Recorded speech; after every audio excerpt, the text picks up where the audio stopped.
Bilang sebelahnya luar biasa. Ya. Terima kasih ya, saya bertemu dengan beberapa teman-teman lama satu kampus. Ya, Bang Ervi di sini ya. Udah lama gak ketemu ya. Oke, saudara antusias? Ya, Bang Erwin juga ya, saya lihat di Facebooknya, waduh penjara berubah itu karena Bang Erwin itu. Ya. Tidak kenal maka kenalan, oke? Ya pasti kenal lah ya. Saya Doni, istri saya Sandy, kami sudah nikah 26 tahun, dikaruniai 3 orang putri, Vania, Vanessa dan juga Valerie ya. Bisa bantu ya? Oke. Ya, kami mengembalakan di Victory Church Indonesia. Dan izinkan pagi ini saya menyampaikan apa yang Tuhan taruh di hati saya dan saya percaya ini pesan Tuhan buat kita semua. Amin. Katakan sama-sama ya. Bisa. Oke, gak respon ya? Oke, katakan sama-sama ya. 2, 3. Hatiku lurus, tulus, bukan bulus. Amin. Para suami ngomong sama istrinya. 2, 3. Hatiku lurus, tulus, bukan bulus. Ya. Kita saksikan video berikut ini ya. Bisa tolong di next aja.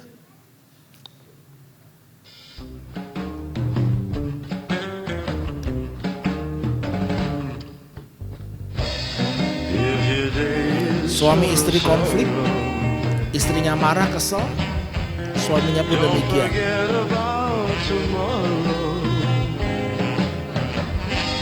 Tiba-tiba ada ikan monster besar, mati aku, puji Tuhan. Yang dimakan, McDonald-nya. Di hari yang lain, dia memancing.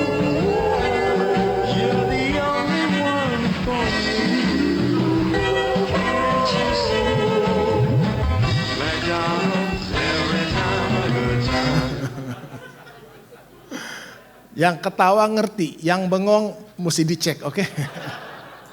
Ya, tolong mungkin ini ke orang peka ya. Oke, baca sama-sama yuk, 2, 3. Hatiku lurus, tulus, bukan bulus. Saudara, next ya. Kemurnian dan ketulusan adalah fondasi dari iman yang mengalahkan dunia. Kita harus menyadari bahwa ternyata iman kita tuh perlu diuji kemurniannya. Ya, karena apa Bapak Ibu? Kalau Anda tanya ya kepada teman-teman kita yang sebangsa setanah air tapi yang Islam, mereka percaya Yesus Tuhan? Tidak percaya. Kita tanya sama saksi Yehova, apakah saksi Yehova percaya Yesus Tuhan? Tidak percaya. Kita tanya sama orang Yahudi, apakah mereka percaya Yesus Tuhan? Sebagian besar tidak percaya. Kita tanya sama setan, ada setan di sini? Tolong panggil satu di luar. Kita tanya, kamu percaya nggak Yesus Tuhan? Sampai gemeter. Dia percaya Yesus Tuhan. Tapi masalahnya kan dia bukan warga kerajaan. Jadi kita harus sadari ya. Yang membuat iman kita itu kuat, yang membuat iman kita itu bernilai tinggi adalah ketulusan dan kemurnian. Dan ketulusan kemurnian itu harus dibuktikan, harus diuji. Setuju?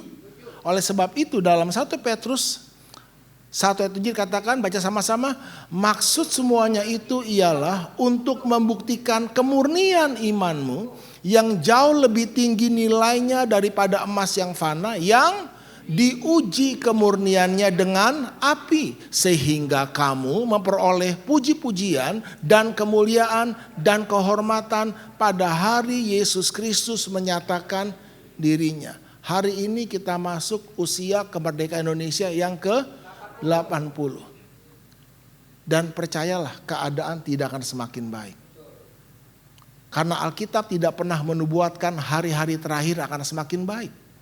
Tapi sebaliknya, ketahuilah pada hari-hari terakhir akan datang masa yang sukar.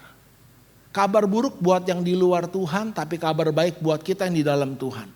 Karena tidak ada kebangunan rohani tanpa masa sukar. Semua kebangunan rohani terjadi di masa sukar. Dan kita semua ingin melihat kebangunan rohani yang luar biasa terjadi di Indonesia. Nah, tujuan masa sukar hanya satu Bapak Ibu. Bukan untuk menghancurkan kita. Katakan yuk, masa sukar tidak dapat menghancurkan kita. Masa sukar ada untuk apa? Membuktikan kemurnian iman kita. Kalau iman Anda terbukti murni, Anda akan melihat kemuliaan Tuhan dinyatakan. Di tengah kegelapan, di tengah masalah, kita akan melihat kebangunan rohani. Amin. Termasuk di gereja Tuhan di tempat ini. Katakan yuk, masa sukar. Apa tujuannya? Untuk membuktikan kemurnian imanmu. Karena banyak orang berkata Tuhan, Tuhan. Tapi Tuhan berkata siapa kamu? Saudara, kita harus mengerti apa itu kekristenan. Next ya. Masalahnya adalah kita punya gambar yang berbeda-beda atau gambar yang salah. Kalau Anda ditanya sekarang 10 orang, apa itu kekristenan? Masing-masing punya pendapatnya sendiri-sendiri, berbeda-beda. Tapi saya ingin rangkupan, penting sekali untuk kita punya gambar yang benar. Katakan yuk, gambar yang benar. Supaya Anda tidak tersesat. Ya, apa itu kekristenan? Next. Kekristenan adalah kehidupan yang dibangun di atas dasar hubungan. Hubungan kita dengan Tuhan, hubungan kita dengan diri sendiri, dan hubungan kita dengan sesama. Katakan yuk, kekristenan. Bicara kekristenan, kita tidak bicara tentang pelayanan. Bicara kekristenan, kita tidak bicara tentang berkat. Yesus datang untuk memberi kita hidup. Amin. Jadi kekristenan bicara tentang kehidupan yang didasari hubungan dengan siapa? Tuhan, diri sendiri, dan juga sesama. Yang pertama kali dosa rusak adalah hubungan. Dosa merusak hubungan. Yesus datang ke dunia ini, dia mati di kayu salib memikul semua dosa kita. Apa tujuannya? Supaya hubungan kita dengan Tuhan kembali dipulihkan. Kalau hubungan kita dengan Tuhan beres, mestinya hubungan kita dengan diri sendiri juga beres. Karena semakin kita mengenal Allah, semakin kita mengenal diri kita sendiri. Karena kita diciptakan serupa dan segambar dengan Allah. Dan kalau hubunganmu dengan Allah dan dirimu beres, hubunganmu dengan sesama juga beres. Bilang sama sebelahnya, itu kekristenan. Jadi kekristenan bukan sibuk pelayanan sana sini, tapi hubunganmu dengan istrimu kacau. Utang sana, utang sini. Amin. Ya katakan ya, kekristenan adalah kehidupan yang dibangun di atas dasar hubungan. Hubungan dengan siapa? Tuhan, diri sendiri, dan sesama. Nah, hubungan yang bagaimana? Yang memberi kehidupan. Next, hubungan yang didasari oleh kasih, kebenaran, dan kuasa. Ini fondasi hubungan yang menghidupkan. Tidak semua hubungan itu menghidupkan. Banyak hubungan itu toksik. Nah, gereja harusnya menjadi hubungan yang menghidupkan. Hubungan yang didasari oleh kasih, kebenaran, dan juga kuasa. Kalau hubungan itu dasarnya hanya kasih, namun tanpa kebenaran, kompromi kita. LGBTQ, in the name of love. Tapi ngaco kan. Tapi kalau kebenaran tanpa kasih, otoriter, hukuman, condemnation, legalisme. Ya. Katakan yuk, hubungan dasarnya apa? Kasih, kebenaran, dan apa? Kuasa. Ada exousia, ada dunamos. Kita harus mengerti yang namanya otoritas. Hai anak-anak, hormatilah orang tuamu. Hai istri, tunduklah kepada suamimu. Nah, kalau hubungan itu di atas dasar kasih, kebenaran, dan kuasa, baru hubungan itu memberi apa? Kehidupan. Amin. Jadi bukan hanya kasih, jangan salah. Ya, makanya itu next ya, kasih bicara tentang Bapa, Putra, dan Roh Kudus di dalam nama Tuhan Yesus Kristus. Karena begitu besar kasih Bapa, makanya ia mengaruniakan anaknya yang tunggal. Akulah jalan kebenaran dan kehidupan. Dan Roh Kudus adalah kuasa. Kamu akan menerima kuasa ketika Roh Kudus itu turun atasmu.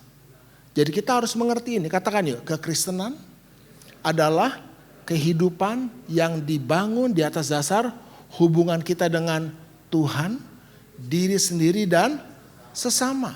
Dasar hubungan kita adalah ada kasih, ada kebenaran, ada kuasa. Amin. Next ya. Nah, ketika kehidupan itu ada, apa cirinya? Ada pertumbuhan, dan ada pelipat gandaan.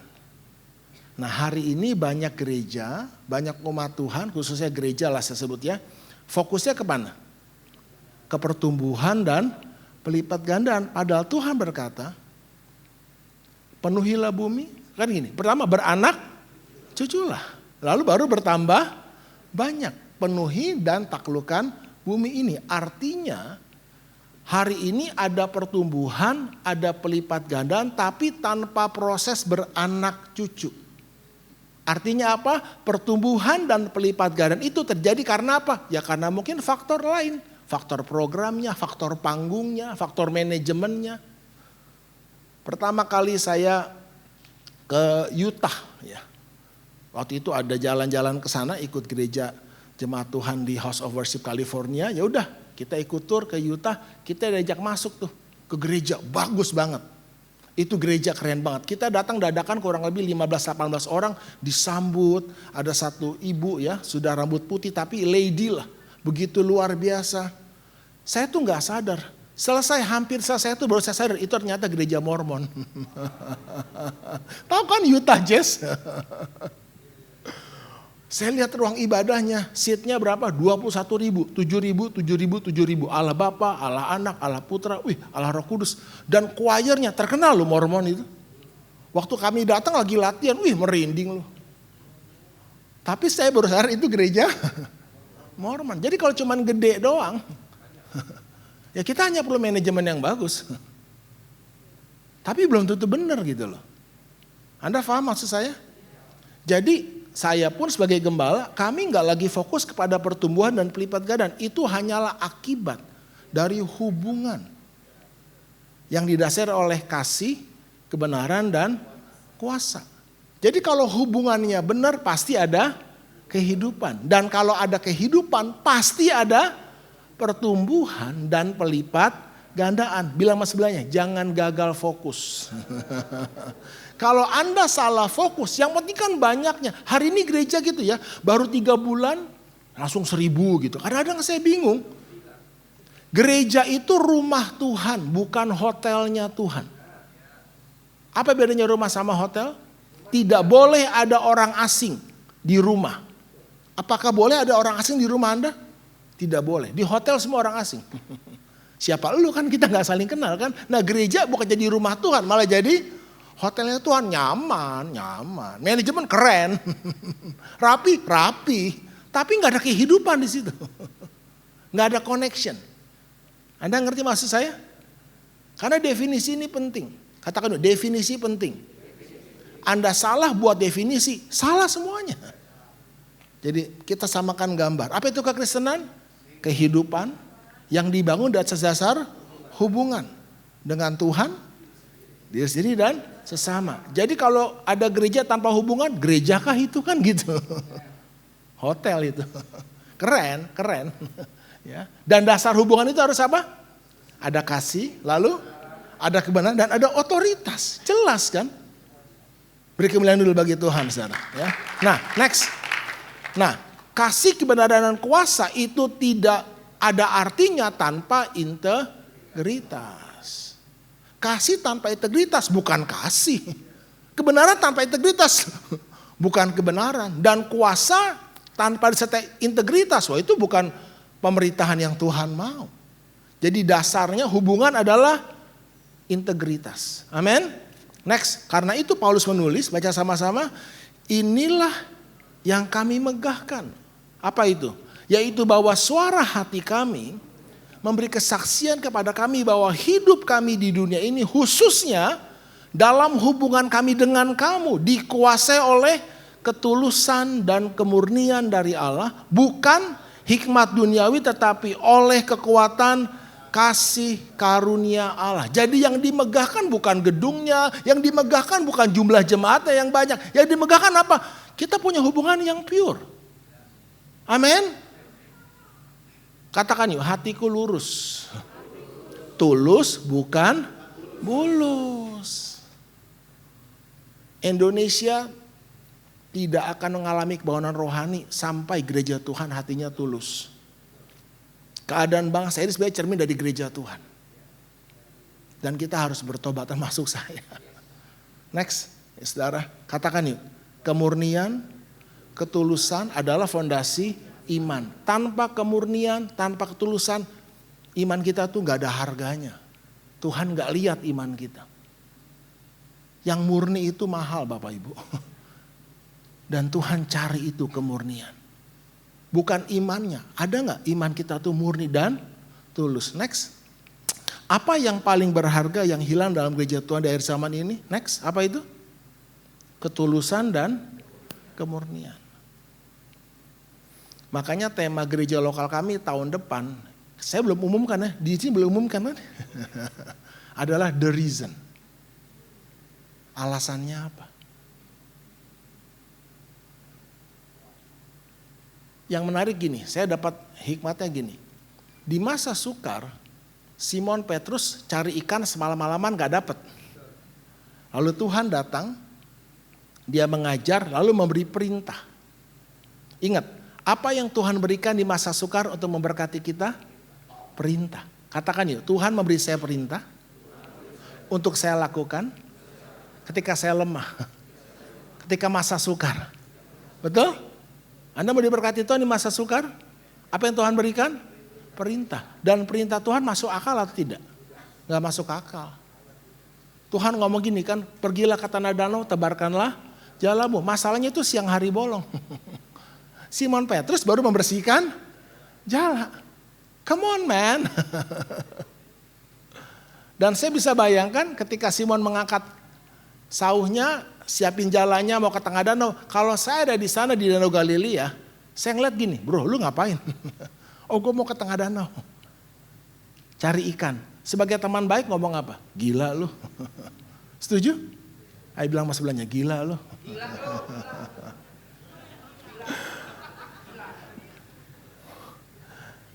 Ketika kita memutuskan untuk melakukan perintah Tuhan di masa sukar, dunia akan berkata kita gila. Mengampuni 70 kali 7 kali. Gila lu. Lagi susah suruh memberi. Gila lu. Mengucap syukur dalam kondisi begini. Gila lu. Tapi Simon Petrus lakukan tidak? Lakukan.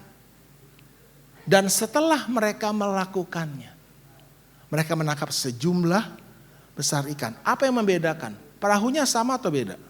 Perahunya sama, jalannya sama, cara lemparnya. Ngomong-ngomong, danaunya yang beda apa? Cuman satu, alasannya. Karena engkau yang menyuruhnya. Hanya itu loh. Itu yang membedakan. Selama Anda dan saya masih hidup dengan alasan yang sama dengan dunia ini. Lu kerja ngapain? Lu kebaktian ngapain? Alasannya cuma karena fulus. Karena duit. Karena nama baik. Sorry. You gak ada bedanya sama dunia ini. Yang membedakan bukan apa yang kita kerjakan. Yang membedakan apa yang alasan kita mengerjakannya apa. You berdoa bagus, tapi supaya dilihat orang. Memberi supaya dilihat orang. Masalahnya apa? Gereja punya panggung, itu masalahnya. Ketulusan hilang dalam gereja Tuhan ketika gereja pindah dari rumah ke gedung tahun 300-an. Gereja mula-mula gak punya panggung. Gak punya kepentingan. Sekarang gereja Tuhan di akhir zaman panggungnya makin gede. Makin gede panggungnya makin tebal make up-nya. Karena di panggung besar Anda tidak boleh berbuat salah. Bentar lagi konser kan. Wah Anda gak bikin salah itu. Harus sempurna. Ya gak salah kalau selama di panggung dan kehidupan nyatanya sama. Masalahnya kan kita bisa main sandiwara di panggung ini. Tapi kita gak bisa main sandiwara di rumah. Kristen asli itu di rumah, bukan di panggung gereja. Beri kemuliaan dulu bagi Tuhan, saudara. Jadi yang paling berharga yang hilang dalam gereja Tuhan akhir zaman bukan panggungnya. Panggung makin keren, lagu-lagunya makin cakep. Waduh. Yang hilang adalah ketulusannya. Kita balik tahun 60-70. Zaman-zaman gerakan Pantekosta. Dulu lagu sederhana, 3 kunci CGF kelar. Hari ini harinya Tuhan, dalam nama Yesus. Gak perlu intro, gaspol. Gak perlu latihan, langsung kan. Sederhana kan? Boro-boro layar segede gini. OHP, masih ingat OHP? Begitu WL ganti lagu, kebakaran jenggot tuh yang bertugas. Waduh ngapusin. Tapi revival kan? Kenapa? Ketulusan. Kemurnian. Beri kemuliaan bagi Tuhan. Next, karena itu ya ada istilah gini kan. Kamu jadi keset atau aset? Waduh, tergantung. Kalau lu kaya lu aset. Kalau lu miskin lu cuma jadi keset di gereja. Disuruh ini, disuruh sana. Saya 10 tahun. Saya marah, saya kecewa sama bapak-bapak gereja, sama kakak-kakak rohani. Mau omong kosong lah, ujung-ujungnya duit juga. Saya 10 tahun loh, gak mudah menyimpan kemarahan itu. Gue cuma digunakan aja. Dan saya harus pulih hati saya. Di situ Tuhan memurnikan hati saya. Amin. 7 tahun lalu saya kan udah mau nyerah gitu loh. Saya capek lah, saya udah 40 tahun lebih terlibat dalam pelayanan. Mau gaya apa lagi? Ujung-ujungnya munafik kan. Kalau duit ya udah gue bisnis aja. Saya merasa capek, benar-benar capek. Saya ngomong waktu itu di Starbucks Beleza itu. Ya Ci Yuli, sering ketemu kita di situ. Di ujung itu Ci, saya duduk. Cuma ngomongin, Tuhan aku nih capek. Dan tiba-tiba Tuhan bertanya gini. Apakah kamu mengasihi aku? Ya jawaban teologinya tahu dong. Ya Tuhan, engkau tahu aku. Tapi hari itu benar-benar menusuk hati saya. Kalau engkau mengasihi aku baru gembalakanlah domba-dombaku. Kamu lebih fokus mikirin gembalakan domba-domba. Tapi sesungguhnya kamu gak mengasihi aku. Kamu menggembalakan domba supaya apa? Ya supaya dipuji orang dong, berhasil. Kok gereja gini-gini doang? Jadi saya rubah fokus alasannya. Katakan yuk, ganti alasannya. Maka Anda sedang mengganti apa yang sedang dan akan terjadi dalam hidup Anda. Selama Anda masih hidup dengan alasan yang sama. Anda melayani alasannya apa? Anda memberi alasannya apa? Sekarang saya tahu alasannya. Tuhan, engkau tahu aku mengasihimu. That's it. Dan hari ini kami ngalami revival Bapak Ibu. Bukan cuman, kami gak ada panggung, gereja kami gak ada panggung. Tiap hari doa pagi kami udah tembus 800 orang, every day. Dari 4 orang 4 tahun lalu. 55 kota, 17 negara. Saya gak kepikiran itu semua di luar pikiran saya. Katolik, Protestan, karismatik. Ya bersyukurlah itu semua kasih karunia kan. Karena kami fokus kepada hubungan yang didasari kasih, kebenaran dan kuasa. Next. Ya, ketulusan dan kemurnian harus kembali dalam gereja Tuhan. Next. Karena sekarang telah tiba saatnya penghakiman dimulai. Itu krima. Pemisahan dimulai. Dan pada rumah Allah sendiri yang harus pertama-tama dihakimi, dipisahkan. Kamu domba atau kambing. Sekarang udah susah bedainnya kan. Pemurnian dipisahkan, kelihatan. Kamu anak Allah atau cuma sekedar orang beragama Kristen. Itu dua hal yang berbeda. Ya kalau saya anak Allah, saya pasti hidup seperti Allah.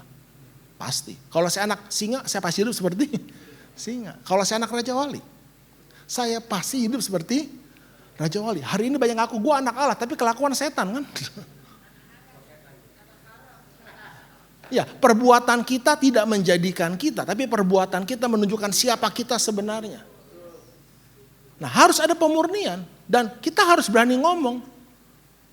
You bukan anak Allah. Lu cuma jadi orang Kristen yang rajin ke gereja, that's it. Tapi hidup lu gak mencerminkan Allah. Sekali lagi, kekristenan adalah kehidupan, bukan aktivitas. Amin. Ya, next ya. Karena itu, kalau kita sungguh-sungguh benar, baca sama-sama, siapa bersih kelakuannya, aman jalannya. Tetapi siapa berliku-liku jalannya, pasti ketahuan. Pasti ketahuan. Ya, saya ada satu sesi di kelas foundation kami.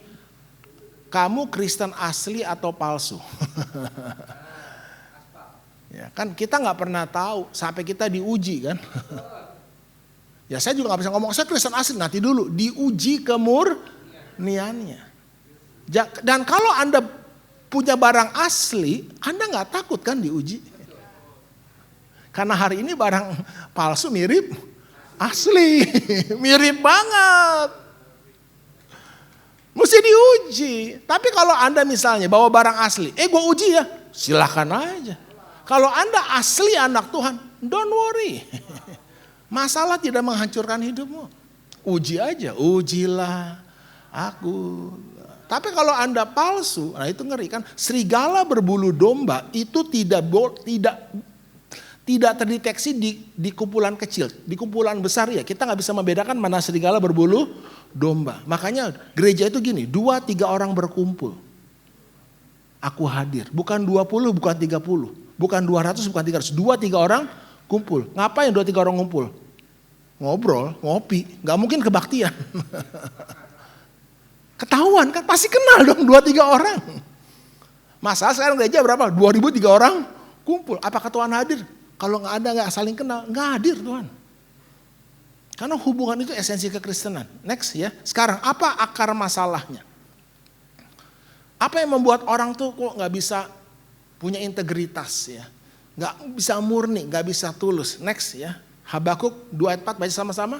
Sesungguhnya orang yang membusungkan dada tidak lurus hatinya. Itu masalahnya. Next ya. Kita tidak dapat masuk menggenapi rencana Allah dengan hati yang bengkok. Hati yang bengkok adalah hati yang sombong. Kesombongan adalah akar segala dosa. Next. Tuhan harus meluruskan dan merendahkan hati kita terlebih dahulu. Makanya ketika bangsa Israel keluar dari Mesir, ya mereka sudah diselamatkan, mereka sudah dilahirkan kembali. Tapi perlu proses pemurnian kan, padang gurun kan.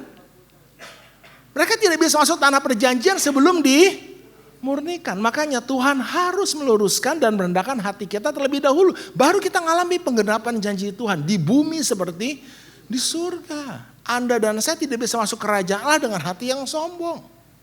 Karena itu next ya, Ulangan 8 ayat 2 berkata apa?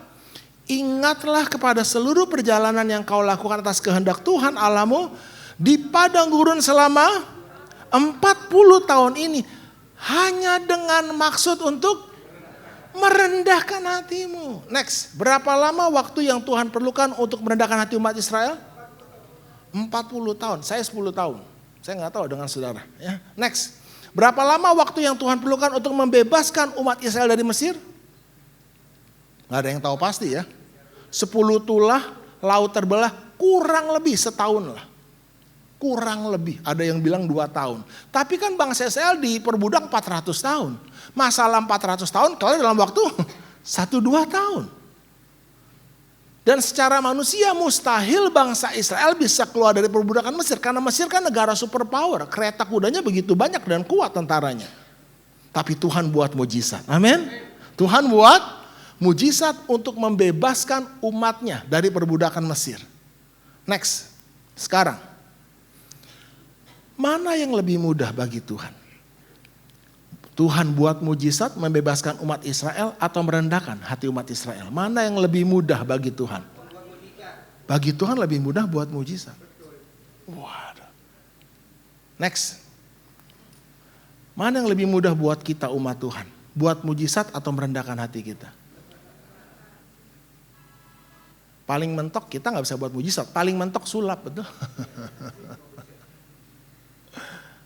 Katakan yuk, bagi Tuhan lebih mudah buat mujizat. Bagi kita lebih mudah merendahkan hati. Next, sekarang. Mana yang lebih penting bagi Tuhan? Buat mujizat, membebaskan kita atau merendahkan hati kita? Oh, Anda luar biasa ya. Next, jujur. Mana yang lebih penting bagi kita? Tuhan buat mujizat atau Tuhan merendahkan hati kita? Oh, haleluya. Terima kasih Pak buat ketawanya.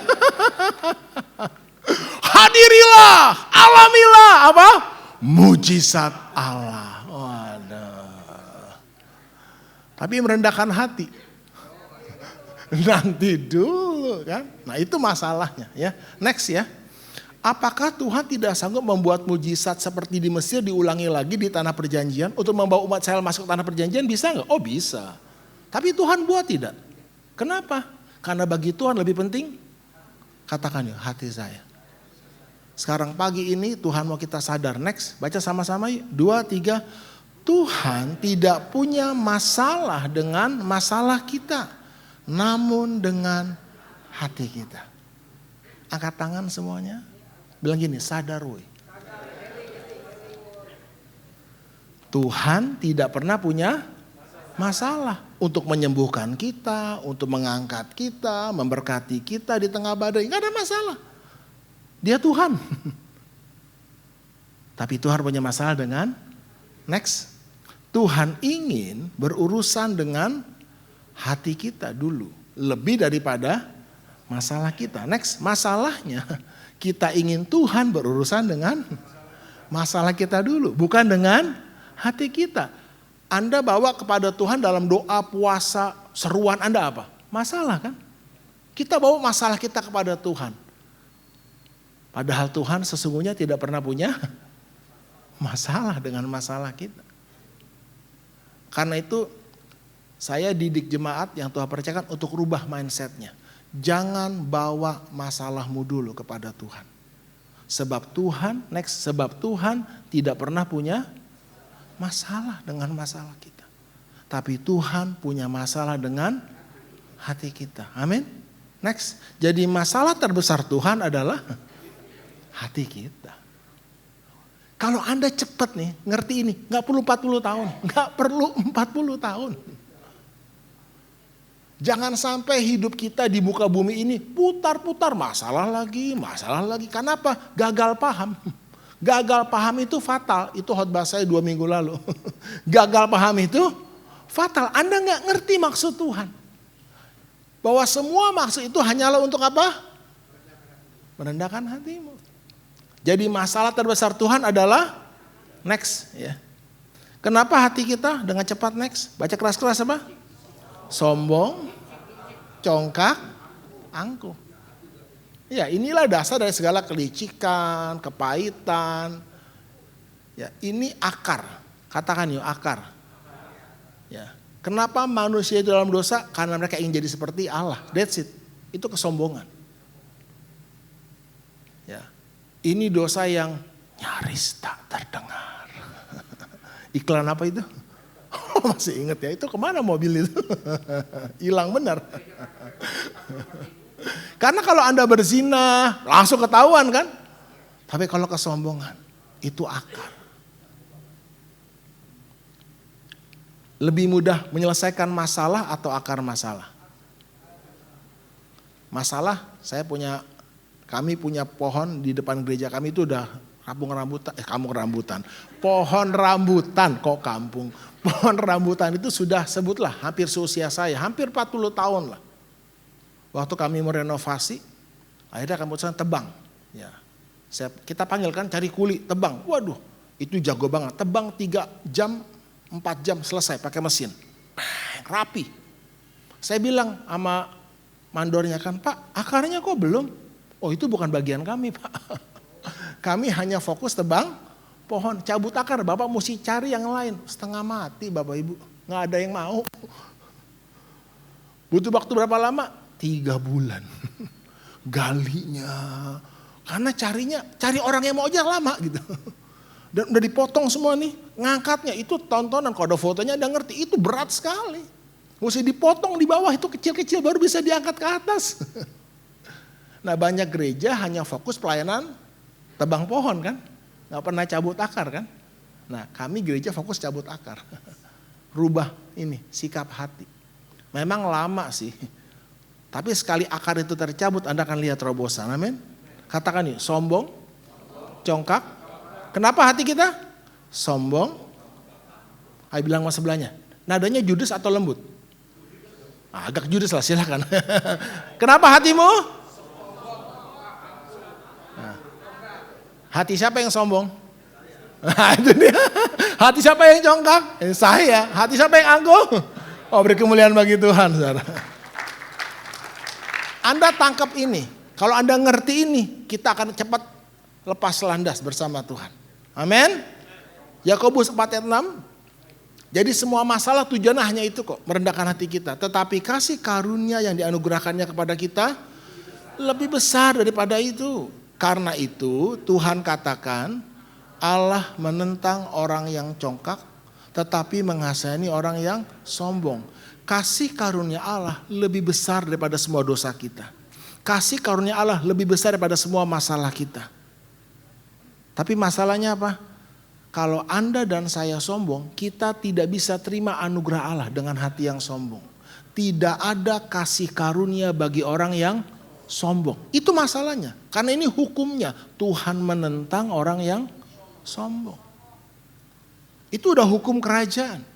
Anda dan saya tidak bisa masuk dalam kerajaan Allah, mengalami penggenapan janji Allah, anugerah Allah. Ingat, berkat Tuhan itu warisan, bukan hasil usaha kita. Itu pemberian Allah. Dengan hati yang sombong. Makanya Tuhan harus merendahkan hati kita. Tuhan mau kita naik atau turun? Tuhan mau kita naik. Tuhan mau kita jadi kepala, bukan jadi ekor. Tuhan tidak pernah punya masalah untuk mengangkat kita. Tapi Tuhan punya masalah untuk merendahkan hati kita. Itu masalah terbesar Tuhan. Dan untuk itu, ya, Yakobus 4 ayat 10 berkata apa? Rendahkanlah dirimu di hadapan Tuhan dan Ia akan meninggikan kamu. Masalahnya di mana? Bukan di Tuhan. Masalahnya apa? Di saya. Katakan ya, hati saya, tanggung jawab saya. Tuhan apa yang ngomong gini kan? Sampai bohwat mungkin ngomongnya ya. Ingatlah kepada seluruh perjalanan yang kau lakukan selama 40 tahun di padang gurun, masa sukar, masalah ini hanya satu tujuannya, apa itu?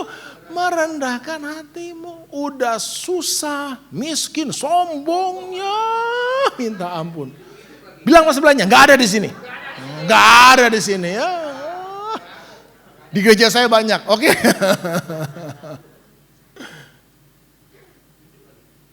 Coba Anda sadari ini. Jadi ketika ada masalah, saya sadar. Hati saya Tuhan.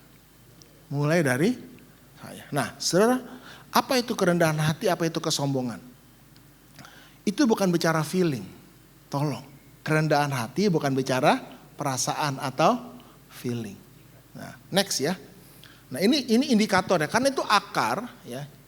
Indikasinya apa? Orang yang sombong ini mencemooh dan merendahkan orang. Kita baca Amsal 11 ayat kedua. Baca sama-sama. Jikalau keangkuhan tiba juga cemooh. Tetapi hikmat ada pada orang yang rendah hati. Jawaban dari semua masalah kita adalah hikmat Allah. Setuju? Tapi hikmat hanya diberikan kepada orang yang rendah hati. Jikalau keangkuhan tiba, apa yang tiba? Cemooh. Next. Keangkuhan merendahkan orang. Tetapi orang yang rendah hati tidak cari pujian, dia terima pujian. Tapi orang yang sombong malah cari pujian dengan apa? Merendahkan orang lain. Itu definisi kesombongan. Makanya Matius 7:34 dikatakan, mengapakah engkau melihat selumbar di mata saudaramu, selumbar di mata istrimu, di mata suamimu, sedangkan balok di dalam matamu tidak engkau ketahui. Bagaimanakah engkau dapat berkata kepada saudaramu, biarlah aku mengeluarkan selumbar itu dari matamu, padahal ada balok di dalam matamu. Dia merasa lebih baik, lebih hebat. Nah, saya bertobat di sini Bapak Ibu. Ada masalah ya, ada kesalahan ya, tapi saya belajar. Baloknya di mana? Di mata saya. Saya nggak lebih baik dari kamu. Nah, Tuhan ajar saya waktu itu. Pertama kali saya kasih anak saya Vanessa itu iPhone 5 waktu itu. Nih, Vanessa ini buat kamu ya iPhone 5. Senang sekali dapat iPhone dia. Lompat-lompat. Terima kasih papi. Ya. Dia ilangin, taruh sembarangan. Sampai 3 kali. Yang pertama di time zone. Waduh. Saya sama jemaat sabar ya Pak Bang Erwin ya. Kalau jemaat salah, oh ya Pak ngerti. Kalau anak saya bentak. Makanya Kristen asli itu di rumah. Saya bentak dia, serius. Ya, itu masalah saya dulu ya. Sampai anak saya tuh ngalami trauma, bener-bener trauma. Kalau sudah marah mereka tuh udah lari ya. Ketakutan. Saya bentak dia, saya marahin dia. Beres nggak beres. Yang kedua, di toilet. Waduh dia udah ketakutan, saya marahin lagi. Tapi saya bersyukur punya seorang penolong, yaitu istri. Dia senggol saya, Julie. Dia nggak tegang lihat saya kan gitu sama anak ya. Lihat kamu bentak anak kita, dia nggak berubah. Nggak lebih baik juga kan? Jadi masalahnya bukan dengan cara membentak. Amarah manusia tidak pernah mengerjakan kebenaran kan. Ya udah, kalau istri ngomong agak sulit sih. Ya agak sulit ya, kalau dikritik sama istri emang agak sulit sih. Ya mesti belajar. Merendahkan hati ya, tapi itu proses memang. Ya. Yang ketiga, nah ini yang terjadi kan. Waktu itu kami dapat berkat, kami sekeluarga baru tiba di Los Angeles ke restoran Sana Meluang. Ya, tahu kan ada Sana Meluang kan? Ya, begitu keluar dari Sana Meluang masuk ke mobil baru jet lag, capek banget tuh. Saya nggak pernah lupa, anak saya sambil gemetar ketakutan ngomong gini sama istri saya. Saya dengar di belakang, Mi, iPhone go ketinggalan. Dia ketakutan banget karena saya udah capek banget. Ini apalagi, tapi puji Tuhan tangan istri saya tepuk. Saya nggak pernah lupa tuh. Dia ngomong gini, ayo sayang kamu bisa. Wih, beri tepuk tangan buat istri saya dong ya. Tolong para istri jangan ngomong gini, katanya pria sejati. Jangan, itu mencemooh. Kamu pria sejati. Waduh, kan gitu kan. Kamu bisa. Saya bersyukurlah penolong itu. Saya ambil napas. Bapak-bapak ambil napas. Lalu saya keluar mobil karena saya sadar gini, kemarahan tidak pernah mengerjakan kebenaran. Ya. Nah ada firman Allah kan yang bicara kan, Roh Kudus ingetin kan. Ya. Saya gandeng tangan dia, ini pertama kali Tuhan singkapan ini, saya ngalami terobosan. Saya gandeng, ayo Vanessa turun, papi temenin. Oh, ya udah dia ragu-ragu tadinya, saya gandeng dia. Cukup jauh kan mesti nyebrang parkiran gitu. Saya jalan, tiba-tiba ngomong gini, papi kok gak marah? Bener, papi gak marah? Enggak, papi kok gak marah? Vanessa mau papi marah? Enggak, lalu saya berlutut. Saya ingat sekali, saya berlutut, saya tatap dia. Papi sadar, papi minta maaf ya. Papi bentak kamu waktu itu, papi marahin kamu kan, kamu gak berubah juga kan? Iya. Tapi papi gak marah? Enggak. Buat apa marah? Ya udah, makasih ya Pi, udah kita jalan lagi lah. Begitu mau masuk dia ngomong gini, kalau handphonenya hilang gimana Pi? Yang jelas papi gak beliin lagi. Dan puji Tuhan ketemu. Dan yang luar biasa sampai hari ini dia gak pernah lagi lalai. Dia gak pernah lagi buat kesalahan yang sama. Ternyata baloknya di mana? Di mata saya. Tuhan sedang proses saya, di situ klik.